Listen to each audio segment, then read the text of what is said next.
Hi, everybody. My name is Yisroel Bernath. I'm coming from Montreal, Canada.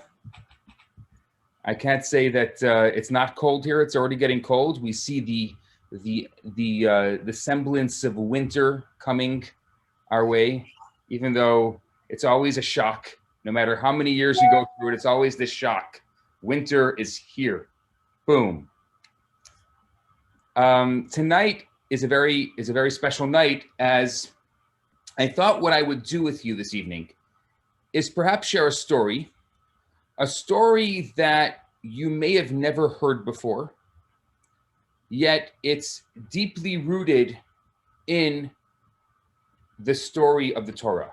So if you take a look at the end of last week's Torah portion, the portion of Noah after the flood, it goes through these generations from Noah until this Abraham is born, or Avraham is born. And then this week's Torah portion, Lech Lecha, picks up Avraham is leaving his home. So how old was he? 2 days old? A day old? An hour old? How old was he when he leaves his home? I mean, he's born and then he leaves his home. Well, we know through the Midrashic stories that he was 75 years old. And so as a child, I always wondered, what happened for the first 75 years of Avram's life? What happened? What's the background? And why is it not told in the Torah? And what does it have to do with you and me? And those are the three main questions I want to answer tonight. Now, before I answer those questions, I got to give you some history and some background. So we're going back about 5,781 years and a couple odd weeks to be exact. Adam is created. After Adam and Eve are banished from the Garden of Eden, the Midrash says that God gives them a coat. This coat has a special power, says the Midrash. The power is that the animals are scared of it and the animals bow to it. Adam uses this coat to name the animals. He passes this coat.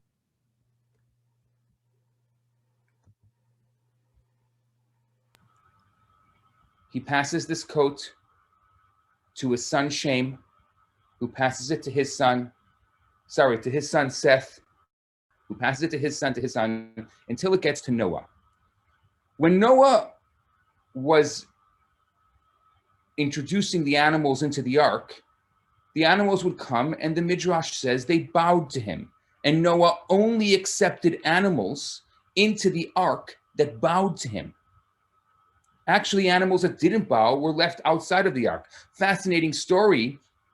The Midrash relates that once the people knew that the flood was actually coming, they actually ran towards the ark and they surrounded the ark, and Noah said, "It's too late. I gave you 120 years. It took them 120 years to build the ark. I gave you 120 years to get into the ark. It's too late." And so they tried to get in. Well, the animals that didn't get into the ark, they attacked the people, and the people ran away. Some of them devoured the people. We won't get into all the technical difficulties and details. So now Noah has this coat that was given to Adam. Noah uses it. It protects him from the animals in the ark. He's feeding the animals. Noah has 3 sons, Shem, Cham, and Yafet. The youngest one was Cham. Cham steals the coat in the ark. According to one Midrash, that's how the lion actually took off one of his limbs and made him lame because he didn't have the coat anymore and didn't protect him. Cham gives this coat to his son Cush, who gives this coat to his son Nimrod. Now, Nimrod is not exactly the most savory character. This Nimrod is a fascinating individual. He turns himself into a deity he does insane things that no one had done before. At that time, everybody was vegetarian. Nimrod is the first recorded person to ever eat meat. He would stand up on top of the mountain and all the animals would bow to him, as so was the power of the coat. And the people saw the animals bowing to him and they said, my gosh, this man is God. And Nimrod, he took advantage of it. Oh, did he take advantage of it? It says he had a perfect shot. He could get a mosquito from across the room. At that time, majority of the world's inhabitants, as we know it, lived in a place called Kuta. This was early Mesopotamia. In Kuta, the Midrash says that Nimrod built himself a beautiful palace. This palace had a fascinating stairwells, and it had it was all the way that they would build houses in those were these kind of domes. So this palace was domed, similar with a spiral, similar to the way that they would build their homes in those days. Well, Nimrod was such an amazing warrior. He's the first person to ever wage war, actually to wage war to kill off a family. Now, our story that we're going to tell tonight starts in the year 1948 from creation. If creation is 0, if Adam is born on the 6th day, we're now 1948 from creation. Fascinatingly enough, modern day 1948 represents a different time, which is a correlation. I'll have some fun tonight and I'll give you different correlations like that. Nimrod has a general, the captain of his army. His name is Terach. Terach and Nimrod, together with 450 men, they go to attack the family of Yefet. The family of Yefet lived in a city called Ram, and they attacked them and they killed out most of the family of Yefet. How many people? There's a debate in the Midrash, probably around 300,000 people were killed. Terach comes back from this great war, and he's all excited, the captain of the army. I'm going to backtrack a little bit. 3 months before this event that I'm going to tell you about, Nimrod has a dream. And it's a crazy dream. The dream is that there is a child that's going to be born that's going to overthrow him. So he does something that you may have, if you've studied the Pharaoh in Egypt, you probably have heard a story similar.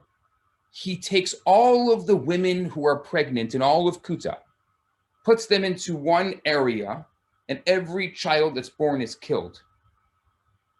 Now Terach is the captain of the army. He has royalty. He says to Nimrod, you're not going to put my wife is pregnant, but you're not going to put her there. No, you're the captain. Of course I'm not going to do that. I'm not going to put her with the other simple people. And so his wife is exempt. His wife's name is Amatlai. Amatlai, Bat, the daughter of Karnava. So this Terach and Amatlai, Terach, now let's fast forward 3 months. She gives birth, and Terach comes back. She gives birth to a boy. He comes back from defeating the family of Yefet in the city of Ram, and he names this boy Avraham, the father of Ram. In order to celebrate this great victory that him and Nimrod and their army have. Now, to celebrate the victory and to celebrate the birth of Avraham, he makes a party the likes in which Kuta had never seen. And he invites all the who's who of Mesopotamia to attend this party. He also invites the famed stargazers of Nimrod. Everyone. I mean, you weren't a nobody if you didn't have stargazers. I mean, my teachers used to say that I used to look at the stars. I figured probably it's a good job for a boy like me who's always in the stars. You start stargazing. But you were a nobody if you didn't have stargazers. The stargazers are walking out of Terach's house, and they see an incredible scene. They see 4 stars. They see 1 star in the sky. All of a sudden, from that 1 star come out 4 stars. And that other star eats up the 4 stars and shoots down to Terach's house. The stargazers immediately interpret that as this little boy, Avraham, that's born, is the boy that Nimrod's dream was talking about. He's scared. In order to give you a little visual, so you're not just looking at my talking head the entire night, one of my dreams as a child was to create an animation.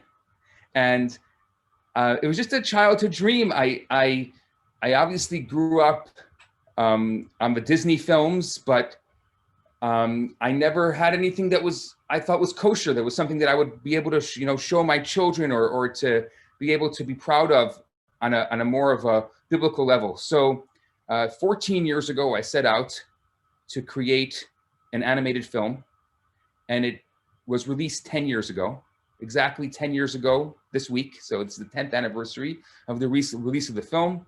It's done quite a bit. It's gone pretty far and wide. It was ended up being bought out by one of the subsidiary studios of NBC. And what I'm going to do for you tonight is, as I'm sharing the rest of the story, I'm going to put the film on silent. For those of you who want to watch the film with the actual sound, there's a link up that you'll be able to view it later on, or maybe some of you have already viewed it.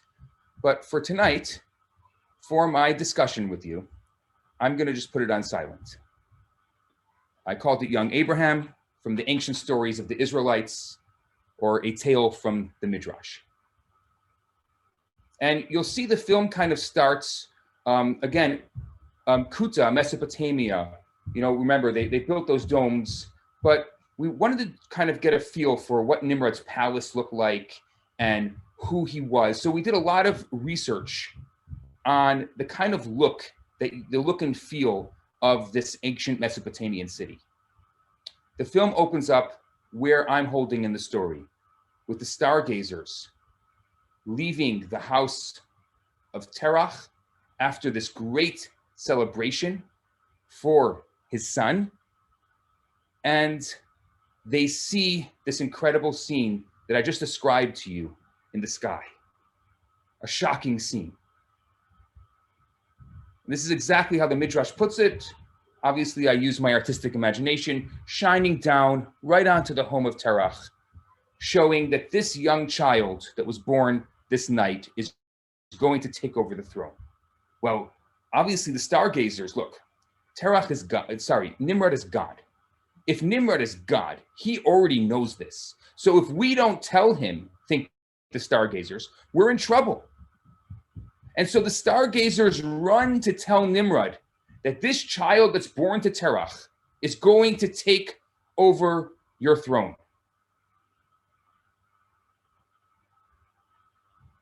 Nimrod doesn't know what to do because, Amatlai, this is Terach and Amatlai. Amatlai is exempt from this thing, but look, a prophecy is a prophecy, and you don't mess with a prophecy. Now, Terach is so proud. One of the fascinating things I think about this world that we really don't understand is that there was a great desire for idolatry. People would worship stones. They worship stones. That was what it was. That was a world. Like we worship money today, our idol is money. Their idol was stone. It's so hard for us to really even relate to what that means, worshiping stone. Can you think about that? If people would think that stone created me. So we're so removed from that, but we're not really removed from that because we worship money that same way.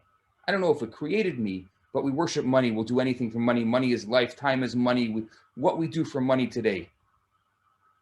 Well, they had that same desire for idolatry. So Terach goes to serve the idols, to thank the gods for this great victory. As he's serving the idols, the guards from Nimrod come and say, Nimrod wants to see you. Now remember, he just finished a celebration. He's all elated. He made a big party. And now he is invited into the throne room of Terach. Of course, Nimrod wants to celebrate. He wants to congratulate him. And of course, what does Nimrod, the great Nimrod, do? He says, Terach, I'm going to make you a deal. I am going to give you gold and silver up into the roof of your home, the ceiling of your home. I'm going to fill your home to the ceiling with gold and silver in return for your child. So Terach does something fascinating, the Medrash says. He says, my dear king, I have a question for you. Remember last year, you gave me that great stallion, that horse, for my birthday. Well, there's a guy named Mardon. Mardon wants to give me a bushel of barley in return for the horse. What do you think? Is it a good deal? He says it's a terrible deal. Why would you take a bushel of barley when you're not going to have a horse to eat it? Because you're going to give the horse to Mardon. He says the same thing. Why should I accept your gold and silver if I have no child to inherit it? Well, Nimrod is exasperated. I give you 3 days to bring me the child, or I kill you. Now, the maidservant overhears this whole thing. She runs back to tell Amatlai. We're not sure in the Medrash whether or not Terach knew the next step. I'm going to go with what I think, and that is that Terach had no idea what was going to happen next. Amatlai realizes that this is a very serious thing, and Terach, being so true to the king, to Nimrod, he's going to bring their child, Avraham, to Nimrod. He's going to get him killed. This is the very sad part of the story. But the same night that Avraham was born, the maidservant also had a child. And so what Amatlai does is she changes the blankets. The blankets of Avraham she puts on the maidservant's child, and the maidservant's child blanket she puts on Avraham. She switches the babies. You know, it's very hard for me to wrap my head around good, bad, evil. I don't have answers for it. I'm telling you a story as a story is told in the Midrash. I don't like this part of the story. Terach goes home. And Amatlai takes Avraham in the blankets of the maidservant's child. And she leaves. And she runs away.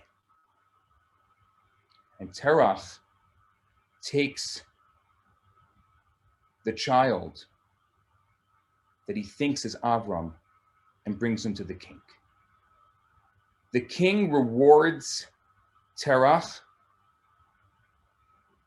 for bringing him his child. He kills this child and gives Terach, as he promised, gold and silver up to the roof of his home. Terach retires from his army service, and he builds himself an idol shop with the money. He buys and sells idols of all shapes and sizes.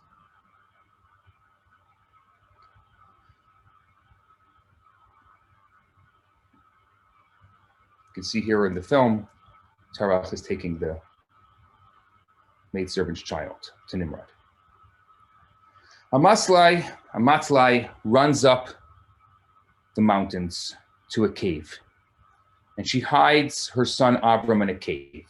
There's a number of different midrashim that describe what happens next. The child is either raised by the angel Gabriel, or the child is raised by a servant that Amatlai hires to raise the child. Yet this child is raised in the cave. There's a great debate in the Midrash as to what age he was when he ventures out of the cave for the first time. We follow the Midrash that he was 3 years old when he ventures out of the cave for the first time, but most of the Midrashim will say he's 13 years old or he's 23 years old. What we did here in the film, and you'll see soon, is we actually covered all three of the Midrashim by kind of showing a montage of the three different ages. So for the first time, he's raised in there in this cave, and he's not raised in Kuta. He's not raised in the main city, so he doesn't really understand the nature of idolatry so much because he's kind of removed from that. But there's a lot of discussion about spirituality and where is God and the creator God, who created this, who created that. And so he ventures out of the cave for the first time as a 3-year-old, and he watches a scene of a flower opening. This beautiful scene that we probably have seen so many times, either in a film, that flower blooming. And he says, this is magnificent. And he follows the rays of the sun up towards the sky. I'm just gonna fast forward this.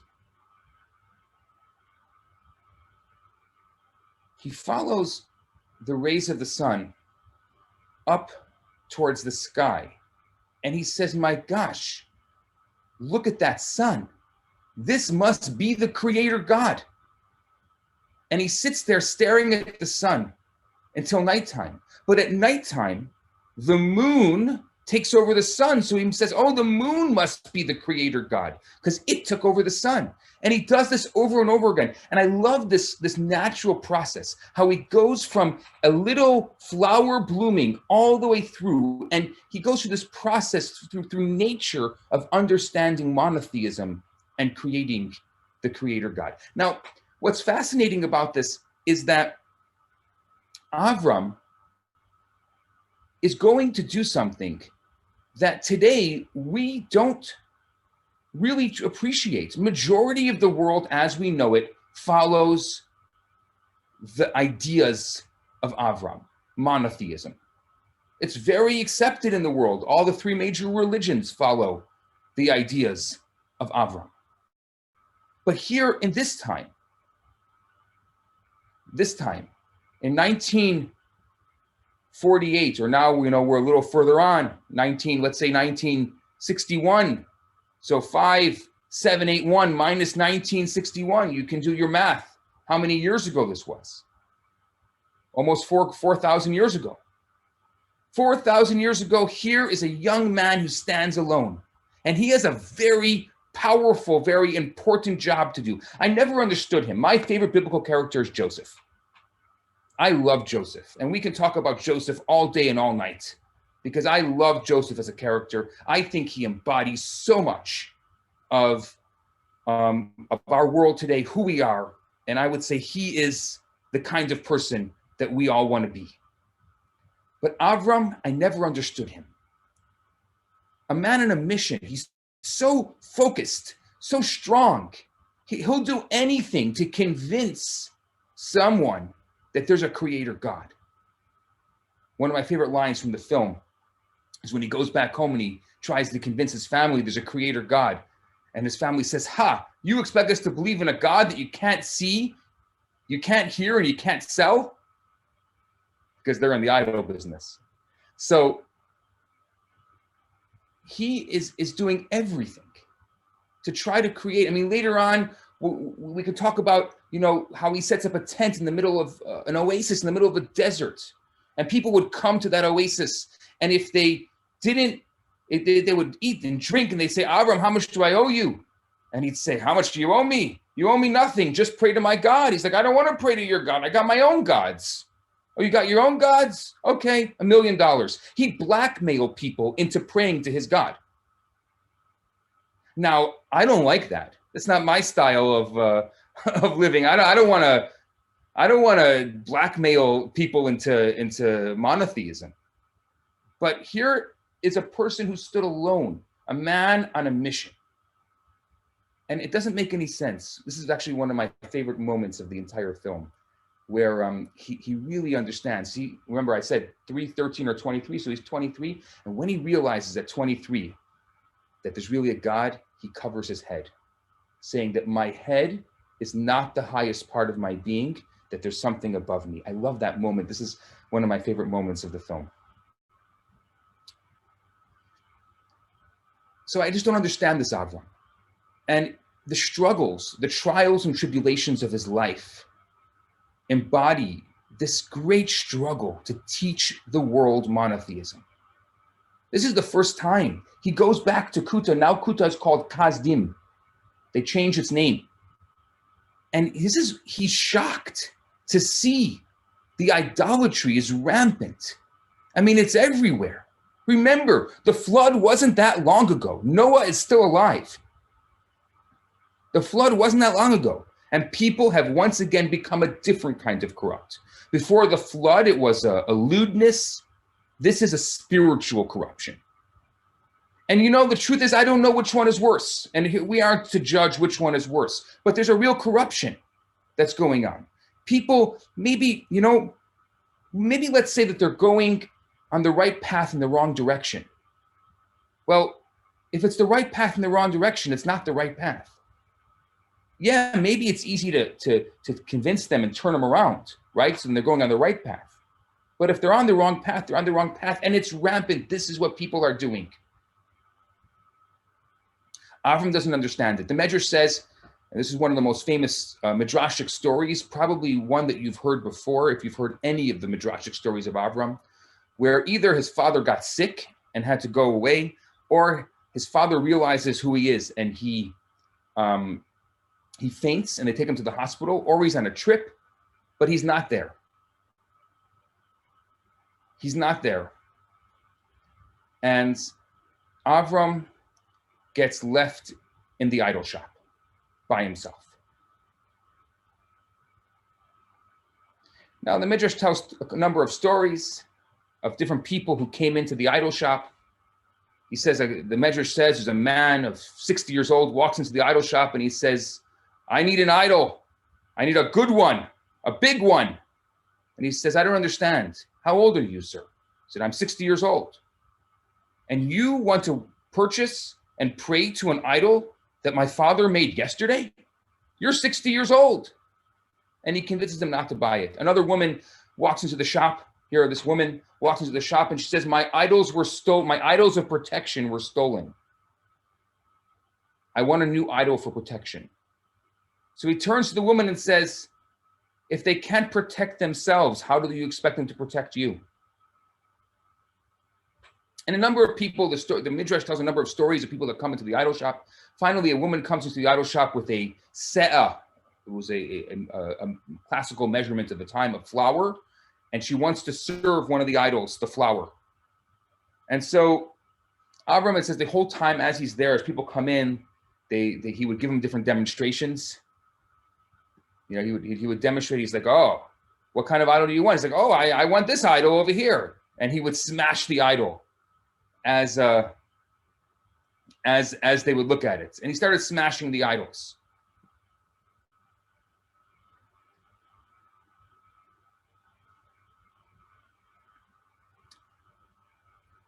I love demonstrations. So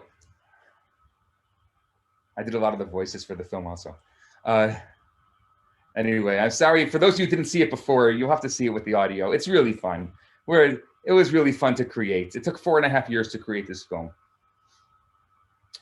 And so and as the Midrash tells, he's smashing the idols as he goes along, giving various demonstrations to various people coming into the shop. This is how you sell the idols, right? You smash them. Are you listening to me? Anyway, with his ears in the idol. So he ends up smashing all the idols in the shop. And there's a great moment after he smashed the idols in the shop where his father comes running into the shop. And he has this great dialogue with his father, who now obviously sees his entire shop is just destroyed. by the way. This was like, I love this because as a child, this is the kind of how you understand. I would picture this as a kid. This is how it looked. And Avraham tells him the story about this lady came in and she was serving the idols, and all the idols were fighting who wanted the food. The lady was serving, and there was a big brawl. And when the dust settled, I looked around, and the hammer is in the biggest idol's hand. And his father, Terach, turns to him and he says, "You expect me to believe that? These idols can't see, and they can't hear, and they can't wield a hammer." And he looks at him and he says, "Then how can you worship them?"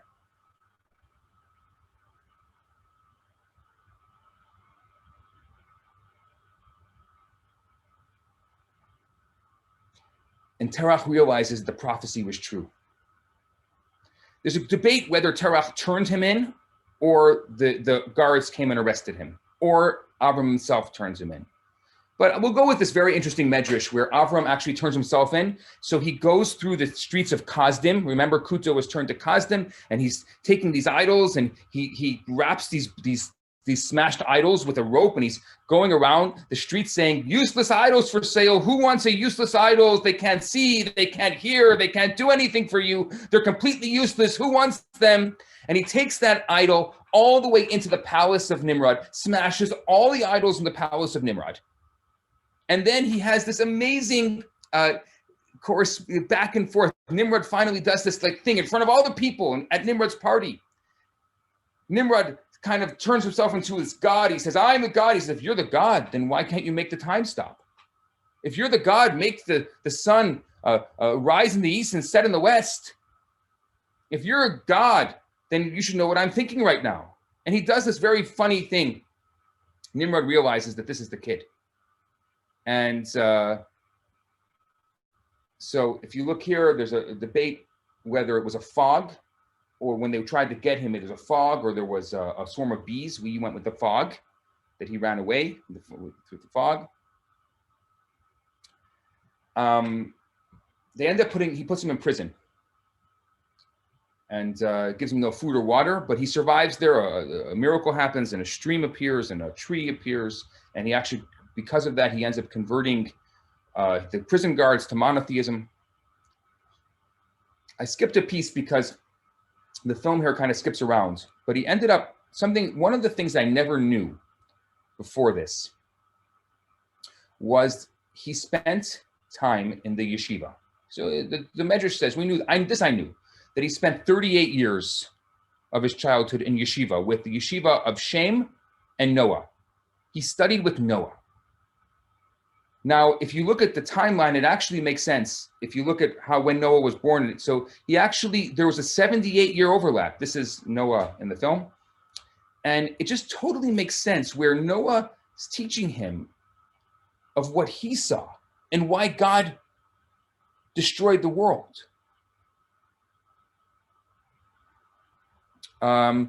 According to I had a question here. Can you please give us more background about when this yeshiva started and how long it continued?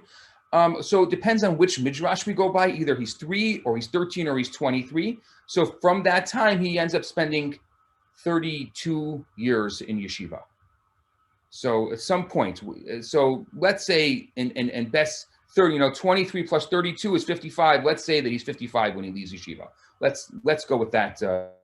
Did I do that math right? Yeah. Yeah, he's there the entire time. Just someone asked, and the yeshiva itself, how long did it last? He was there day and night. I mean, I think the film shows it very well. Right here, you can see it. He studies day and night to the point where he himself becomes a teacher in the yeshiva, and the film itself is showing him being now teaching the Torah of Noah and his son Shem, and also later on the grandson Aver. So it ends up later becoming the yeshiva of Shem and Aver. That's where Jacob goes runs in Haran. When he runs away, he goes to the yeshiva of Shem and Aver. But at this point, Noah is still alive. And so when did Noah, I believe, according to the Midrash, Shem started the yeshiva, but Noah joined him. It was Shem that was really the righteous one. But Noah also, was righteous in his own way. And I think about that passing of information from Noah to Shem and then to Avram. I mean, that just those 10 generations, just 10 generations between Noah and Avram. You can look that up online. You can see the 10 generations. I think about the passing of information between these two. You know, Noah had an opportunity to convert the world, and he chose to just save his family. You know, think about it. In 100, Scotty, if I gave you 120 years to convince somebody to become a Noahide, could you do it in one person in 120 years? Could you do it? One person? I say one person. Yeah, he's saying, yeah, of course. One person I can do it. In 120 years I can do. Well, Noah has 120 years while he's building the ark. That's why God gives him so much time. And in 120 years, he does not manage to convince one person because Noah didn't want to convince anyone. He was like, it's me and my family. It's me and my family. That's all it is. Noah doesn't want to convince anyone into monotheism. Now, Abraham is a very different character. Abraham does what Noah is supposed to do before the ark. He basically is the true child of Noah because Noah was supposed to spend 120 years convincing the world to change their ways. But instead, that's what Avram does. Avram spends his days from his very youth until his very last days convincing the world that there's a God, that there's one creator God, and it's not Nimrod. And so I think that it's amazing to see that connection. I never knew until I did this research on the story and studied all the Midrashim, I never knew that connection, that incredible connection between Noah and Avram and sharing, that continuation of information. To me, that was just like mind-blowing. And it totally makes sense. Totally makes sense. So he goes back. And when he goes back, that's when the story happens where he ends up in jail. Well, meanwhile, so now he's in jail. I went back to I wanted to give you the background on the story. Now he's in jail. Now Nimrod decides he is going to show all of the world that he is truly God by killing Avram. He's going to kill him in front of all the people. He says, there's a traitor in our midst. And this traitor, we're going to throw him into the greatest fire that we ever built. And there's a midrash that says for 7 days they brought all their wood. Some say for 40 days. There's a lot of 40s in the Torah. So let's go with 40. For 40 days, the people brought their firewood. Someone just asked a question. Was Shem still alive when Avram was at the yeshiva? For sure. Shem was the son of Noah. So Shem was even alive in the times of Jacob. When Yaakov went to the yeshiva, Shem was still alive. So Shem was this was Shem's yeshiva in every way, shape, and form. So let's fast forward to the fire. So he's like, so the people for 40 days, they build this massive fire in the middle of Kasdim, this incredible fire. It's unbelievable. So much that anyone that goes near it is killed. That's how much. Out comes Nimrod, makes a big speech in front of all the people before they light the fire. Remember, he had a perfect arrow. According to one midrash, this is before the Tower of Babel. According to another midrash, it's after the Tower of Babel. We'll talk about the Tower of Babel in a second.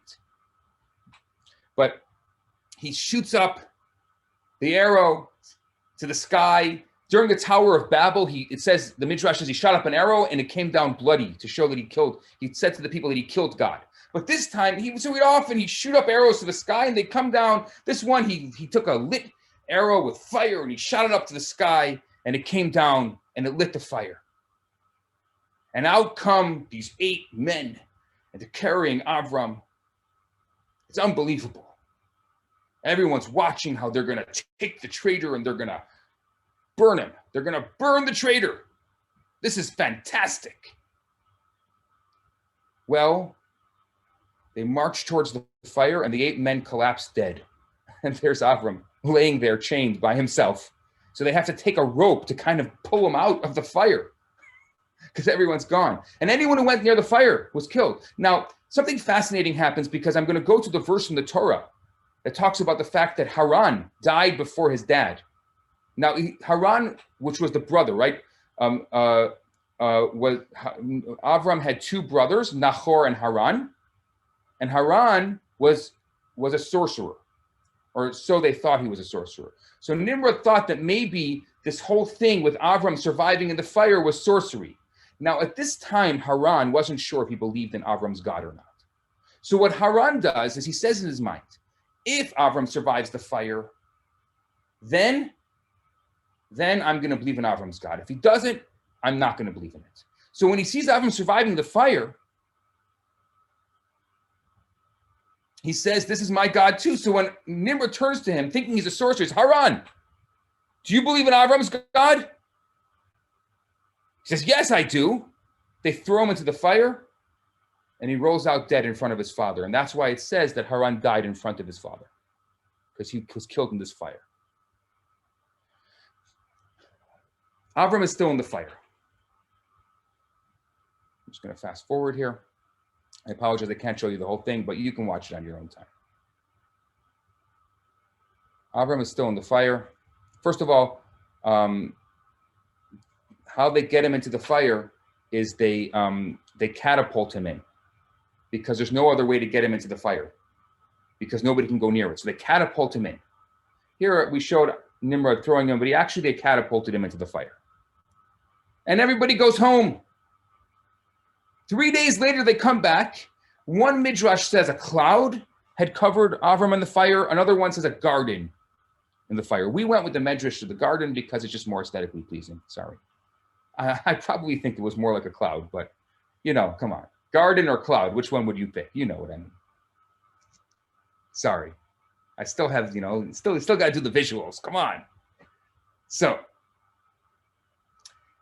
they come back and they see this guy, this Avram, he's in the fire and there's a garden. Nimrod can't believe it. He's got to see this for himself. This is unbelievable. He said, this is sorcery. This is insane.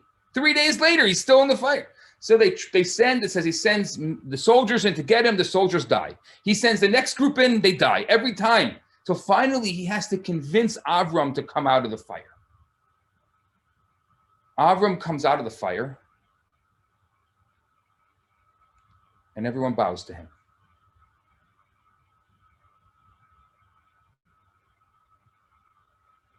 And Avram says, don't bow to me. I'm not the real thing. Bow to God in heaven.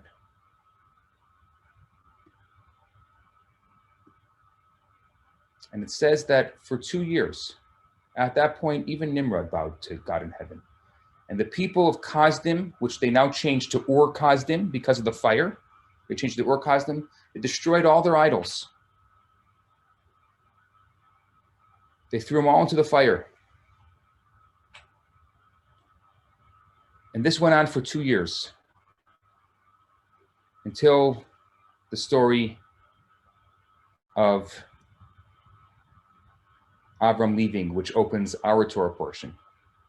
And there's other interesting stories we can talk about this guy Rakyan and the Pharaoh in Egypt. And that is the story between Noah and Lech Lecha of the Midrash, of the first 75 years of Avram's life, because Avram is 75 years old when he leaves his father's house, spends 5 years in Haran, then goes on to Canaan, and later ends up in Egypt. What's also fascinating about it, if you look at the path that Avram takes, he does the entire width and length of the biblical land of Israel, which in its own is fascinating, because in those times when you bought a piece of land, the way you would acquire the land is you would walk its width and its length. And so Avram, in his journeys, if you actually take and look at the map of Avram's journeys, I have an amazing book here. If you've never seen it, I'm going to show it to you. I like the fact that I'm sitting here at my library.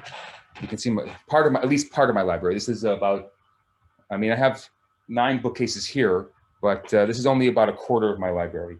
So I have this Bible atlas that I bought. It's from 1825. I love some of these old, I have a lot of like these really cool things. So you can see, this is, I wish I could show this properly to you, but this is the original biblical Canaan.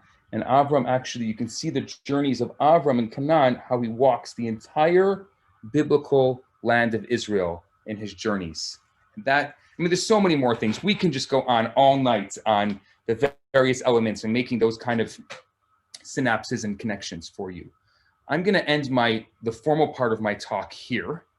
And I know you probably have questions, and I'm happy to take your questions. If you didn't see the connections with our world today, then I don't know what to tell you. I mean, just the connections and thinking about Avram's life, and from Mount Hermon to Gaza. Yes. The walk actually is from the Nile to the Euphrates.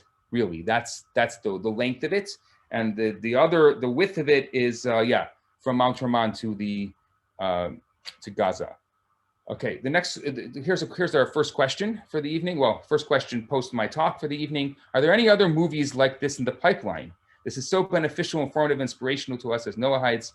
Is there also a way for us to share as a family and friends? So you're welcome to share it with family and friends. I didn't tell you anything. This is not, but you have a link there that you can share with your family and friends. Absolutely, it was my honor. It only cost $1.8 million to make. So I don't know if is there another one in the pipeline? Not of this caliber. This was just my childhood dream, and I fulfilled that dream. I wanted to do more. I know. Thank you, Wayne. We need that. More and more. But it was my childhood dream that I fulfilled. And I actually am working on a lower budget film right now.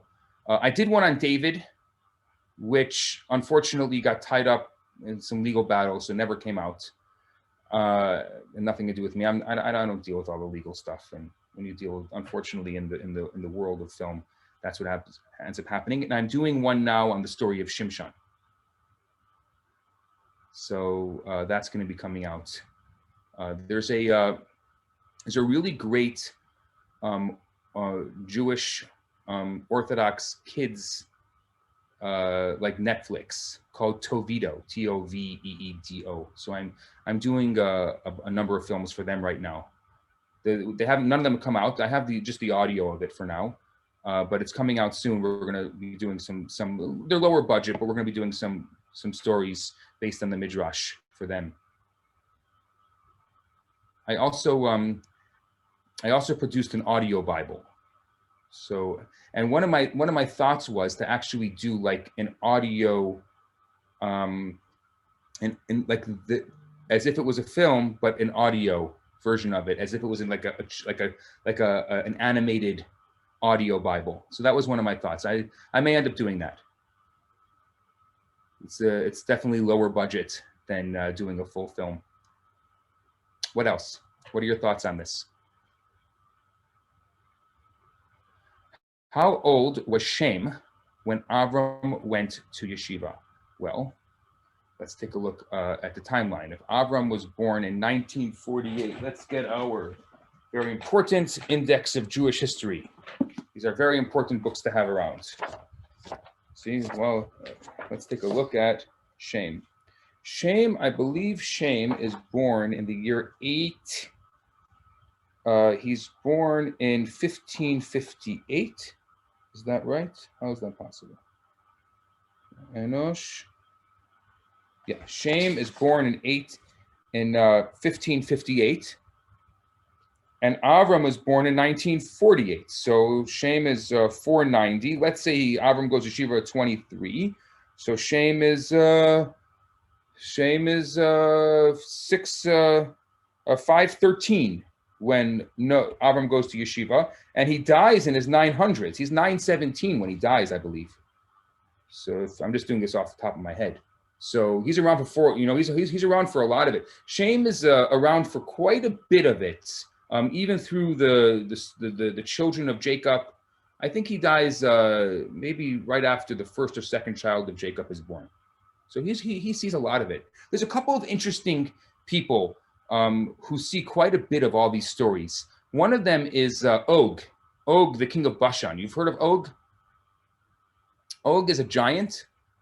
It says, the Midrash says that the Nephilim, the fallen angels, you may have heard of them, he was one of them, and he survives the flood. We don't know exactly why he survives the flood, but he survives the flood and he's killed by Moses. Think about how many years that guy lived. But according to the Torah, Methuselah is the oldest ever lived. He lived to 969. So I don't know. We don't know. I mean, Og survived the flood. It's in the 16s and 24. I mean, yeah, Og's got to have lived. You know, the exodus of Egypt was 2448.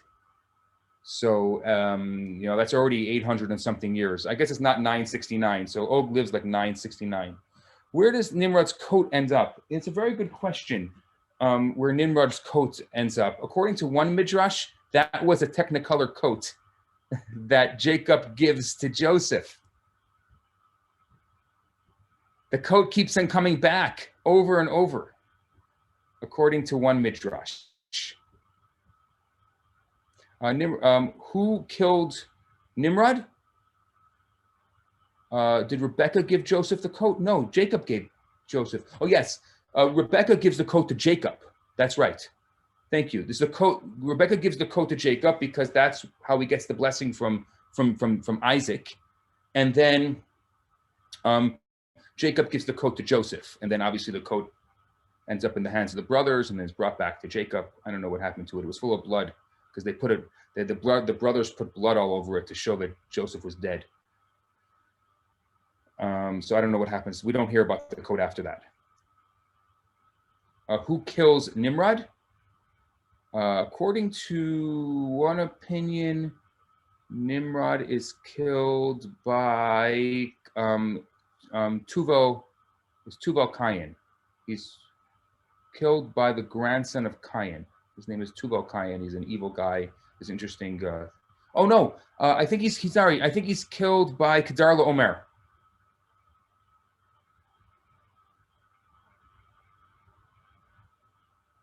I don't think Esau killed him. I can double check. Again, I'm just doing it off the top of my head. What does the Midrash say about Og? Hasn't it contradicted the Torah? I don't know. I mean, we can go into Og. Og is we'd have to do an entire, just a piece just on Og to understand who he is, where he comes from, how he goes through, you know, I had this, you know, I've all these ideas in my head, but one of my ideas as a kid is I wanted to do a comic book series called Og, where it goes through the entire story of Genesis up until, you know, in the middle of Exodus until he dies through the eyes of the evil guy Og. And you see like all these things happening, but you see the entire story through Og's eyes. That was one of my dreams.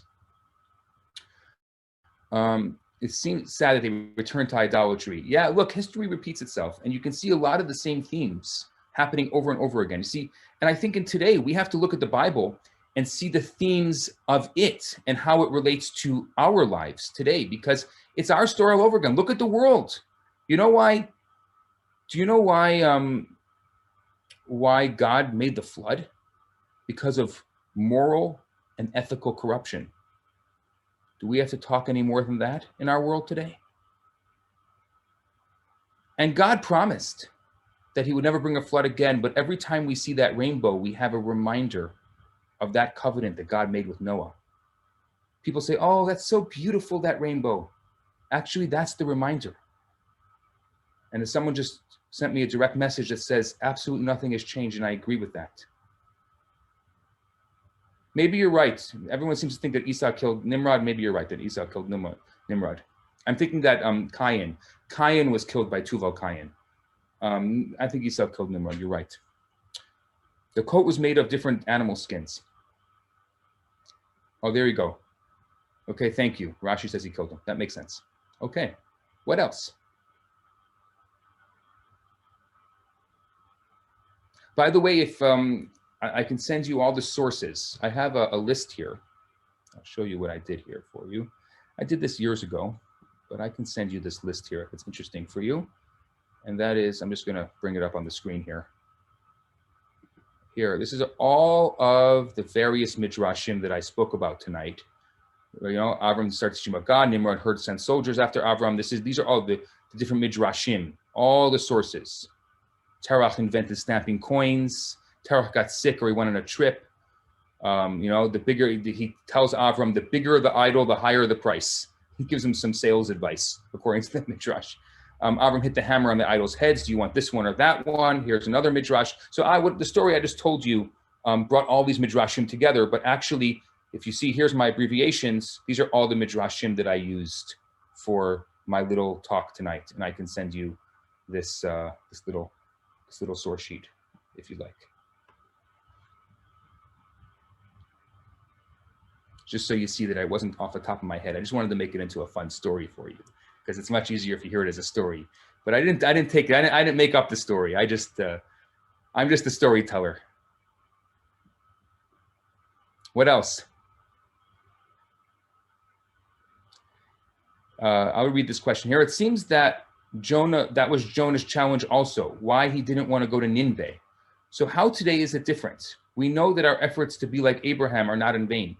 Yeah, it's interesting that you say that, because, well, yes, you're right. God says to Jonah to go to Nineveh because of the evil. I think that our job today is twofold. Yes, there is an element of Abraham and of Jonah in it, of making sure to be ethical and moral and follow the ways of Noah and follow the ways of God.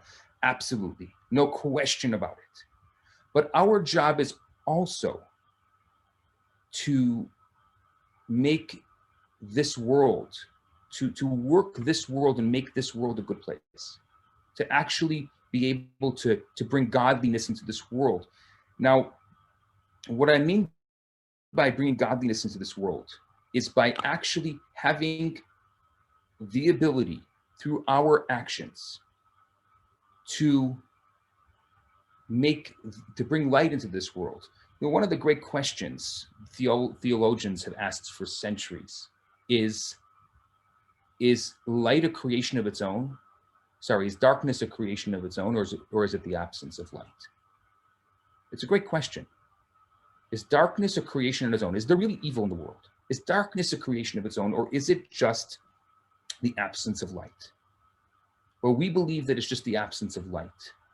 And the moment you flick on that switch, it looks like the darkness never existed. That's our job.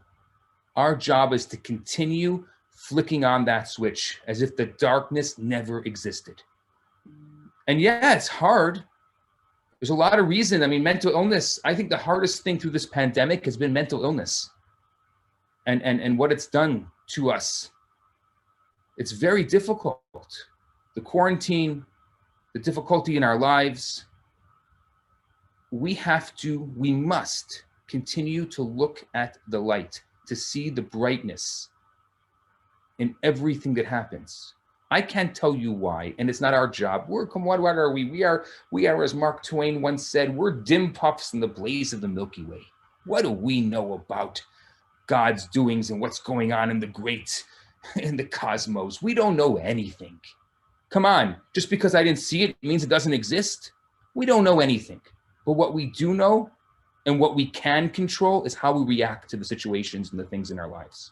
That is all we really have control over. How do I react to the situations in my life? What happens in my life? How do I react to that? That's our job. And I think today, right, not just today as a universal today, I'm saying today, right now, right here, our job is to react with light. Our job is to be able to look at this and say, this too is good. How is it good? That's not a question. But my reaction to it, no matter what, is I'm going to try. The person in front of me at the store, I don't know what they've been through. They may have been quarantining for the past 14 days. I don't know what they've been through, but I'll tell you what I do know is they need a smile.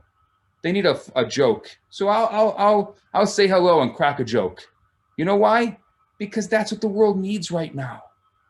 That's what our job is, and it's that simple. You bring a smile to someone's face, you did exactly what you're supposed to do, and that is the Abraham in you.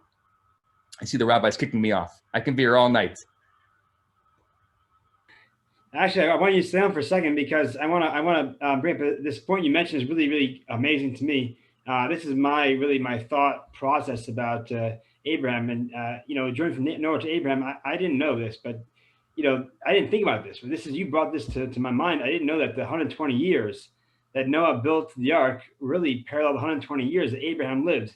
So instead of preserving himself, he was out there day in, day out, not only discovering but also sharing. And That's right. I think that the big difference when I looked into Abraham, and especially we learned about him, in our teachings in the Chassidut, is from being the first address that the Lubavitch Rebbe gave, was that he said you got to be like Abraham, which is you got to be kind. You have to be almost you have to have self-sacrifice to be kind to others. And he brought a lot of stories there. That's what it's about. That when you're kind and you share about God in a kind way, and then people turn around. That's what it fascinates me, and I think Yeah. you see the Noahide movement, but it's really the Abraham movement taking over the Noahide, commands or Well, whatever. the Abrahamic Oh, movement is just a natural continuation of the Noahide movement. exactly, and nowadays I think the difference. I agree with you. The difference nowadays is that we just got to turn the light on because the world's been prepared. People are waiting to hear this. They've been thousands of years. They've heard about this, and now there's a film about Abraham. That's it's even better, It's, So it's it's all obvious. This is all common sense. I didn't tell you anything you didn't know already. It's all common sense. That's how open and that's how real this is from the world. It just, oh yeah, duh. Obviously, this is the way, of course. We think, oh, everyone always thought like that. That's why when we look at these people who are bowing down to idols, we're like, who are these people? What are they doing? You really think that stone created you? Come on. Some good salesman. well, I think this is. I definitely look forward to you sharing us with us more, and definitely I know you're involved with many in your community that are involved with the Noahide movement. I think that's beautiful, and Yeah. definitely there's people around the world here. On this session right now, we have people all the way from Kenya and all the way from all around the world. It's fantastic, and I thank you all for joining today. The only way we can do this is so to speak a tidal wave, a flood wave of Abrahams, shall we say, to the world. And thank you for bringing this, Rabbi Bernath, for bringing this subject of Abraham to our imagination and to our hearts through this film, and definitely for sharing us with us this evening. So, thank you so much, and thank you all for joining. And yes, we will continue on with our next session, and I'm sure that we'll. If anybody wants a private message to Rabbi Bernath, what's the best way if you have a question further on, Rabbi Bernath? If you have a question, you can get a hold of me anytime, either rabbi@jewishdg.com, or you can just message me. I have a website, theloverabbi.com. I hate the Love Rabbi thing, but I'm going to go with it anyway. So if you go to theloverabbi.com, you can message me. It goes right to me. Thank you so much, Rabbi Bernath. And thank you all for joining. And I wish you all the best. I hope to see you all soon on Unite to Study. And if you, Rabbi Bernath, we'll get you on there soon as well. Anytime. All the best. Thank you so much. You're all welcome. Keep that little Abraham spark within you. You got that little Abraham. Keep it strong. Keep it alive. Thank you.